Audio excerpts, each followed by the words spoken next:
Hello, जय हिंद, नमस्कार दोस्तों। आप सभी का स्वागत है आपके अपने YouTube channel mission target classes में। आज के इस क्लास में हम रेलवे ग्रुप डी परीक्षा 2025 के लिए 15वां प्रैक्टिस सेट लेकर आए हैं और इस 15वें प्रैक्टिस सेट के अंदर हम उन्हीं क्वेश्चनों को कवर करेंगे जो क्वेश्चन आपके रेलवे ग्रुप डी एग्जाम 2025 के लिए इंपॉर्टेंट रहेंगे। इसलिए इस 15वें प्रैक्टिस सेट को आपको कंप्लीट देखना है और इस 15वें प्रैक्टिस सेट के एंड में आपको बताना है कि आपके टोटल कितने क्वेश्चन है सही होते हैं। और यदि आप इस चैनल से पहली बार जुड़े हैं तो चैनल को कर लीजिए सब्सक्राइब और बेल आइकन को प्रेस करना ताकि ऐसी शानदार क्लास का नोटिफिकेशन आपको सबसे पहले देखने को मिले। तो चलिए शुरू करते हैं आज के इस 15वें प्रैक्टिस सेट को बिना देरी के। पहला प्रश्न है आप सभी के सामने, निम्न में से ब्रह्म समाज की स्थापना किसने की थी? मोस्ट इंपोर्टेंट प्रश्न है ये, तो जल्दी से बताइए इन चारों में से करेक्ट आंसर है क्या होगा। आपसे पूछा गया है कि निम्न में से ब्रह्म समाज की स्थापना किसने की थी, तो यहाँ पर देखिए इन चारों में से करेक्ट आंसर हो जाएगा सभी का ऑप्शन है सी, यानी कि ब्रह्म समाज की स्थापना की थी राजा राम मोहन राय ने। तो पहले प्रश्न के अंदर करेक्ट आंसर हो जाएगा सभी का ऑप्शन है सी। तो चलिए फिर अगला प्रश्न देखते हैं।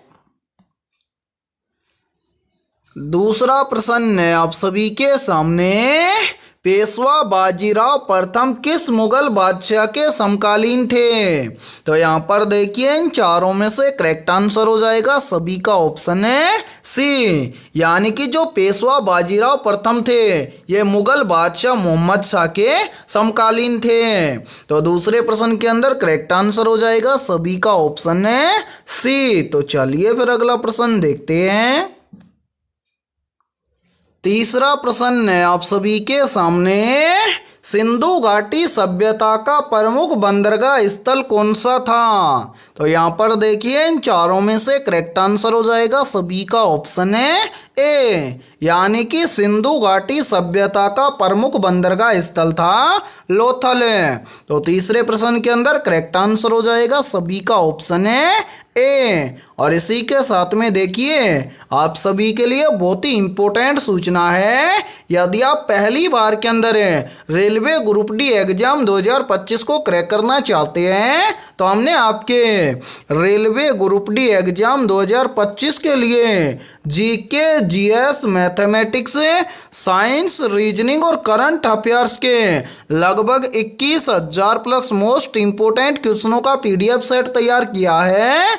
यदि आप ये 21,000 प्लस मोस्ट इंपोर्टेंट क्वेश्चनों का पीडीएफ सेट लेना चाहते हैं तो आप हमारे इस व्हाट्सएप नंबर पर कांटेक्ट करके ले सकते हैं। और मेरे भाई इस पीडीएफ सेट की प्राइस हमने रखी है मात्र और मात्र 51 रुपये, यानी कि 51 रुपये की फीस के अंदर आपको रेलवे ग्रुप डी एग्जाम 2025 के लिए ऑल सब्जेक्ट के ऊपर टॉपिक वाइज लगभग 21,000 प्लस मोस्ट इंपोर्टेंट क्वेश्चनों का पीडीएफ सेट दिया जाएगा।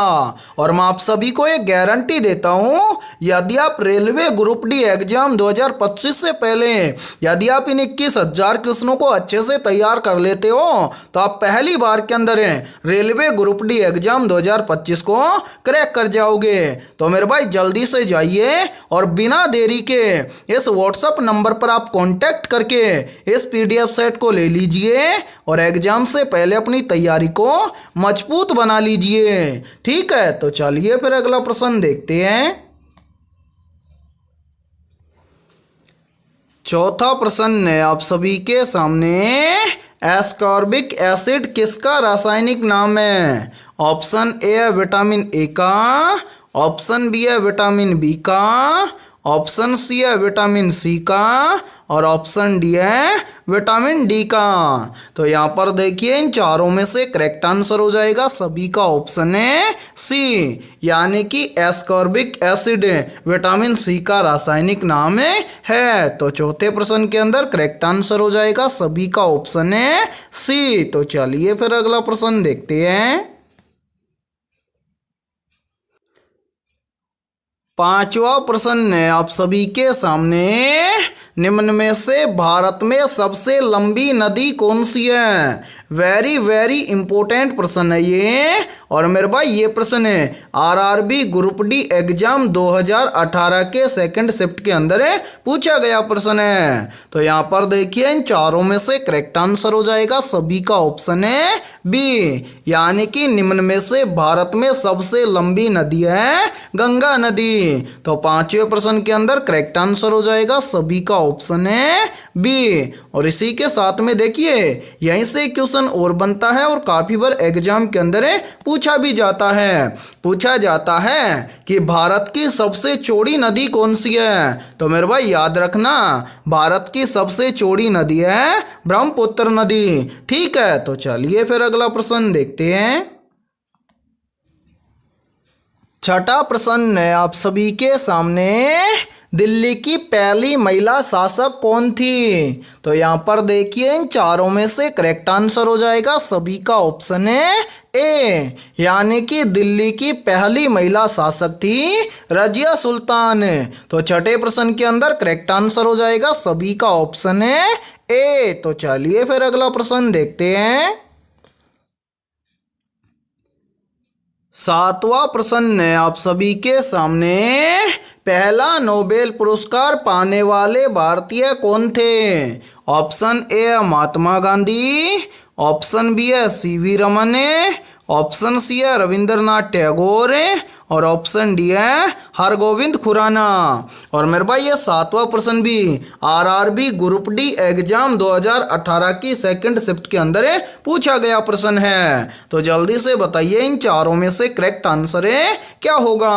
आप सभी से पूछा गया है कि पहला नोबेल पुरस्कार पाने वाले भारतीय कौन थे। तो यहाँ पर देखिए इन चारों में से करेक्ट आंसर हो जाएगा सभी का ऑप्शन है सी, यानी कि पहला नोबेल पुरस्कार पाने वाले भारतीय व्यक्ति थे रविंद्रनाथ टैगोर। तो सातवें प्रश्न के अंदर करेक्ट आंसर हो जाएगा सभी का ऑप्शन है सी। तो चलिए फिर अगला प्रश्न देखते हैं। आठवां प्रश्न है आप सभी के सामने, बाबर और इब्राहिम लोदी के बीच कौन सी लड़ाई हुई थी। ऑप्शन ए पानीपत की प्रथम लड़ाई, ऑप्शन बी है पानीपत की द्वितीय लड़ाई, ऑप्शन सी है हल्दी घाटी की लड़ाई और ऑप्शन डी है खानवा की लड़ाई। तो यहाँ पर देखिए इन चारों में से करेक्ट आंसर हो जाएगा सभी का ऑप्शन है ए, यानी कि बाबर और इब्राहिम लोदी के बीच में हुई थी पानीपत की प्रथम लड़ाई।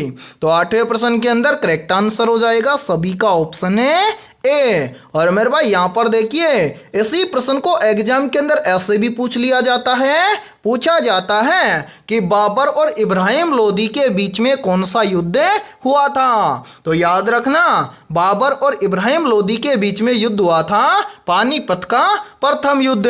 ठीक है, और यहाँ पर देखिए एक प्रश्न का आंसर सभी को कमेंट सेक्शन के अंदर कमेंट करके बताना है कि पानीपत का प्रथम युद्ध कब हुआ था। ठीक है, तो चलिए फिर अगला प्रश्न देखते हैं। नौवां प्रश्न है आप सभी के सामने, निम्न में से बिजली के बल्ब में भरी जाने वाली गैस कौन सी है। ऑप्शन ए ऑक्सीजन गैस है, ऑप्शन बी है नाइट्रोजन गैस है, ऑप्शन सी है ऑर्गन गैस है और ऑप्शन डी है हाइड्रोजन गैस है। तो जल्दी से बताइए इन चारों में से करेक्ट आंसर क्या होगा। आपसे पूछा गया है कि निम्न में से बिजली के बल्ब में भरी जाने वाली गैस कौन सी है। तो यहाँ पर देखिए इन चारों में से करेक्ट आंसर हो जाएगा सभी का ऑप्शन है सी, यानी कि बिजली के बल्ब में भरी जाने वाली गैस है ऑर्गन गैस है। तो नए प्रश्न के अंदर करेक्ट आंसर हो जाएगा सभी का ऑप्शन है सी। तो चलिए फिर अगला प्रश्न देखते हैं। 10वां प्रश्न है आप सभी के सामने, निम्न में से जलियांवाला बाग हत्याकांड कब हुआ था। ऑप्शन ए वर्ष 1915 में, ऑप्शन बी है वर्ष 1919 में, ऑप्शन सी है वर्ष 1920 में और ऑप्शन डी है वर्ष 1922 में। तो यहाँ पर देखिए इन चारों में से करेक्ट आंसर हो जाएगा सभी का ऑप्शन है बी, यानी कि जलियांवाला बाग हत्याकांड हुआ था वर्ष 1919 में। तो 10वें प्रश्न के अंदर करेक्ट आंसर हो जाएगा सभी का ऑप्शन है बी। और मेरे भाई यहाँ पर देखिए, यदि आपसे कंप्लीट डेट पूछे तो याद रखना जलियांवाला बाग हत्याकांड हुआ था 13 अप्रैल 1919 में। कहाँ पर हुआ था? तो मेरे भाई जलियांवाला बाग हत्याकांड हुआ था अमृतसर में। ठीक है, और यदि ये क्लास आपको पसंद आ रही है तो जल्दी से एक बार इस क्लास को लाइक कर दीजिए, और यदि आप इस चैनल से पहली बार जुड़े हैं तो चैनल को कर लीजिए सब्सक्राइब और बेल आइकन को प्रेस करना, ताकि ऐसी शानदार क्लास का नोटिफिकेशन आपको सबसे पहले देखने को मिले। ठीक है, तो चलिए फिर अगला प्रश्न देखते हैं। 11वां प्रश्न है आप सभी के सामने, मराठा साम्राज्य की नींव किसने रखी थी? तो जल्दी से बताइए इन चारों में से करेक्ट आंसर है क्या होगा। आपसे पूछा गया है कि मराठा साम्राज्य की नींव किसने रखी थी। तो यहाँ पर देखिए इन चारों में से करेक्ट आंसर हो जाएगा सभी का ऑप्शन है सी, यानी कि मराठा साम्राज्य की नींव रखी थी शिवाजी ने। तो 11वें प्रश्न के अंदर करेक्ट आंसर हो जाएगा सभी का ऑप्शन है सी। तो चलिए फिर अगला प्रश्न देखते हैं। 12वां प्रश्न है आप सभी के सामने, निम्न में से किस नदी को बिहार का शोक कहा जाता है? ऑप्शन ए गंडक नदी को, ऑप्शन बी है कोसी नदी को, ऑप्शन सी है घाघरा नदी को, और ऑप्शन डी है गंगा नदी को। तो यहाँ पर देखिए इन चारों में से करेक्ट आंसर हो जाएगा सभी का ऑप्शन है बी, यानी कि इनमें से जो कोसी नदी है, इस कोसी नदी को बिहार का शोक कहा जाता है। तो 12वें प्रश्न के अंदर करेक्ट आंसर हो जाएगा सभी का ऑप्शन है बी। तो चलिए फिर अगला प्रश्न देखते हैं। 13वां प्रश्न है आप सभी के सामने, अशोक स्तंभ को भारत का राष्ट्रपति कब घोषित किया गया था? ऑप्शन ए वर्ष 1947 को, ऑप्शन बी है वर्ष 1950 को, ऑप्शन सी है वर्ष 1952 को, और ऑप्शन डी है वर्ष 1955 को। तो यहाँ पर देखिए इन चारों में से करेक्ट आंसर हो जाएगा सभी का ऑप्शन है बी, यानी कि अशोक स्तंभ को भारत का राष्ट्रपति घोषित किया गया था वर्ष 1950 को। तो 13वें प्रश्न के अंदर करेक्ट आंसर हो जाएगा सभी का ऑप्शन है बी। तो चलिए फिर अगला प्रश्न देखते हैं। 14वां प्रश्न है आप सभी के सामने, निम्न में से डेंगू बुखार किसके काटने से फैलता है? तो यहाँ पर देखिए इन चारों में से करेक्ट आंसर हो जाएगा सभी का ऑप्शन है सी, यानी कि डेंगू बुखार मादा एडिज मच्छर के काटने से फैलता है। तो 14वें प्रश्न के अंदर करेक्ट आंसर हो जाएगा सभी का ऑप्शन है सी। और मेरे भाई मोस्ट इंपोर्टेंट प्रश्न है ये, चाहे तो आप इस प्रश्न का स्क्रीनशॉट ले सकते हैं, या फिर आप इस प्रश्न को अपनी नोटबुक के अंदर आप नोट भी कर सकते हैं। ठीक है, तो चलिए फिर अगला प्रश्न देखते हैं।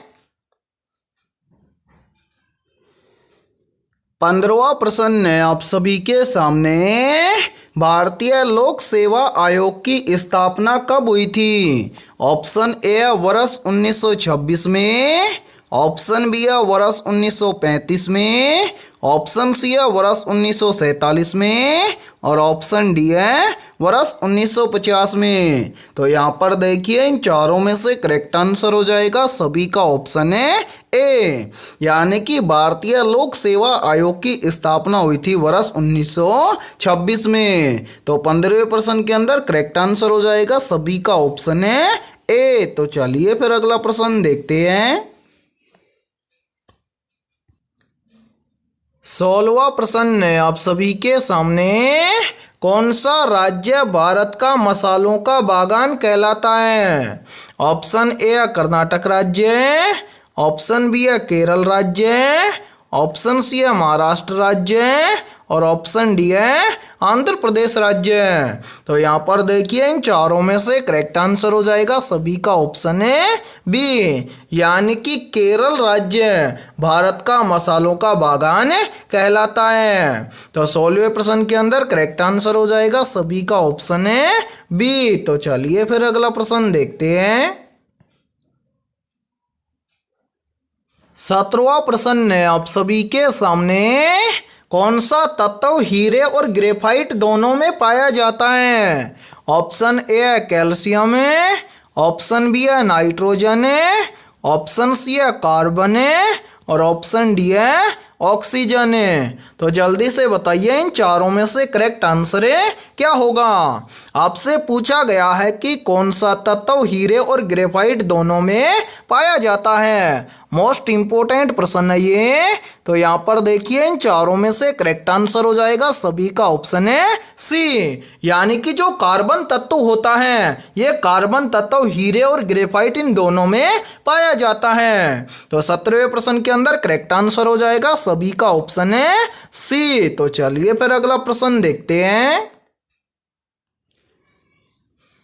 18वां प्रश्न है आप सभी के सामने, निम्न में से गाजर में कौन सा विटामिन पाया जाता है? ऑप्शन ए है विटामिन ए, ऑप्शन बी है विटामिन सी, ऑप्शन सी है विटामिन डी और ऑप्शन डी है विटामिन ई।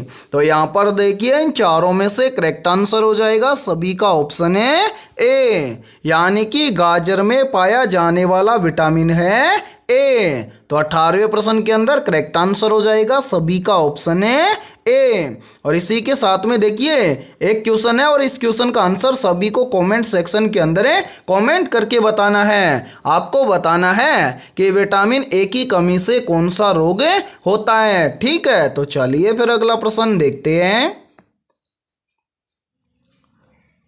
19वां प्रश्न है आप सभी के सामने, न्यायपालिका की स्वतंत्रता किस अनुच्छेद के अंतर्गत सुनिश्चित की गई है? तो यहाँ पर देखिए इन चारों में से करेक्ट आंसर हो जाएगा सभी का ऑप्शन है सी, यानी कि न्यायपालिका की स्वतंत्रता अनुच्छेद 50 के अंतर्गत सुनिश्चित की गई है। तो 19वें प्रश्न के अंदर करेक्ट आंसर हो जाएगा सभी का ऑप्शन है सी। तो चलिए फिर अगला प्रश्न देखते हैं।